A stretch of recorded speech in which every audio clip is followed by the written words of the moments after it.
Hey everybody, welcome to Jacob's Quest, and last night I got to see Disney's Wish, which is the latest animated slash CG kind of crossover type look.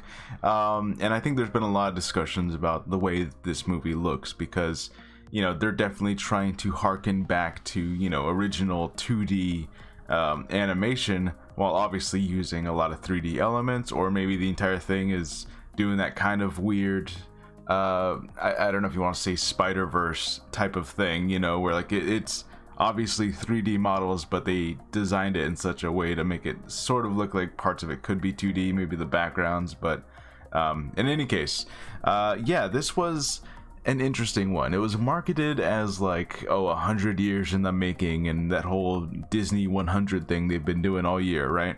Which, it's a cool thing in concept, right? Of like, okay, it's 100 years of Disney, and they've just been throwing that in their logo all year.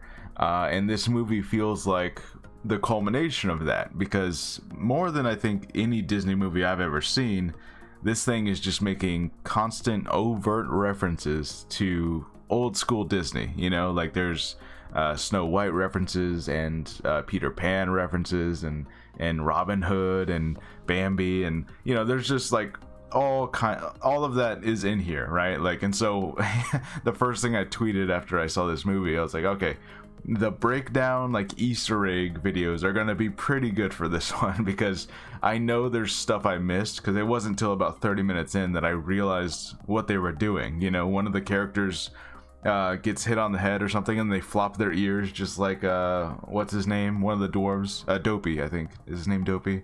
Anyways, so they started making all those references, and this one definitely feels like they're like, their initial concept was like, okay, let's try to make this like an old school Disney movie. So like, they obviously, there's still some modern day humor, and the main girl's all quirky, she's all awkward and quirky, and that's just kind of the trope of all the modern day Disney characters, right? The main characters all have to be kind of awkward and quirky, but it does at least feel like the story is like, yeah, this is something they could have come out with back in like the 50s, like they could have the whole idea of the wishes being taken by this king who's also a wizard, and his motivations were interesting. I will say that I'm not sure how clearly it all kind of came across, because I actually kind of had a debate about like, well, what was his plan exactly? So basically what we break down here is just that this king comes from this place that got all messed up by bad people, and that's as vague as we put it, but basically just to let you know that there's a sympathetic angle here for why he's doing this. He studies magic. He creates this kingdom where basically people will give him their wish, which in this world is like, I guess it's like literally the thing that they aspire to do one day or to become one day. He literally gives it to them in the form of this like orb, and it like comes out of your body, like magic, and then you kind of forget what that wish was. So he's erasing your memory of that thing you wanted to do one day, and he's taking it, and he's like, oh, I'm here to protect it. And he just kind of like holds them all inside this big building, his observatory. He just holds all these wishes just floating in the air, and eventually, one by one, he will give one person their wish every month or so, and basically that's how he keeps the populace under control, right? Like no one is ever gonna get any crazy ideas or aspire to do anything too out there, because they've all given up their wishes, their dreams, right? And so it's an interesting way of like, okay, you can see the evil angle here, but his way of justifying it is that some of these wishes could be dangerous. What if like this person just wants to inspire people, but inspire them how? Like inspire them to revolt, inspire them to do bad things? What does this mean? It's too vague of a wish, so he doesn't grant it, right? So it's this interesting idea of like, this would be fine if he just gave it back to them, right? But instead, in order to like maintain control of this kingdom, he erases their memory of that thing they wanted to do. So I would say this whole angle of the movie is probably the most interesting part, because otherwise, when it comes to the main character and her, her sidekick, and then the star creature, and then all of her friends. It's all kind of stuff you've seen before, right? Which I'm sure was the intention, because like, yeah, they're evoking other Disney things. She wished on a star, and then that star came alive, and now her animal best friend is talking, which, like, all of this stuff is very reminiscent of other things in Disney's catalog. I will say, of course, like most Disney movies, there's a lot of singing, and a handful of the songs are actually pretty enjoyable. So I'm sure that's going to be a thing. Now, will it ever get as big as like the Frozen songs? Probably not. I don't think so. But yeah, this is definitely, if you have kids, I imagine these songs are going to be, at least for the next couple weeks, they're going to be on rotation somewhere in the car or something. But yeah, overall, just they kind of went the sympathetic angle with the king. You kind of see why he's doing what he's doing. But they did do this thing, which I find kind of it was like it kind of ruined it a little bit, because you see where the king's coming from and why he's trying to maintain control over these people so that this place doesn't get destroyed like his village did, right? But then, because he feels threatened by this star creature, he's like, I know, I'm going to open this evil book of dark magic. And so he just becomes crazier and eviler, right? As he's reading through this magic, and he's got like all green evil magic now. And so basically they took what was interesting about the king, like this whole, like, you can kind of see his point of view. They kind of took that away, and now he's just an evil guy, which is even more messed up when his own wife ends up joining the good guys, and they try to stop him, and it's like, geez, this guy, this guy's so evil that he just like completely dismissed his own wife, and it was a whole thing. So I don't know. I think the character was the most fascinating part up until he just became normal evil, where, okay, the whole angle of, you can kind of see his point of view, is now gone. So I don't know. But yeah, I will say visually, the movie's really good. A lot of the songs work for me.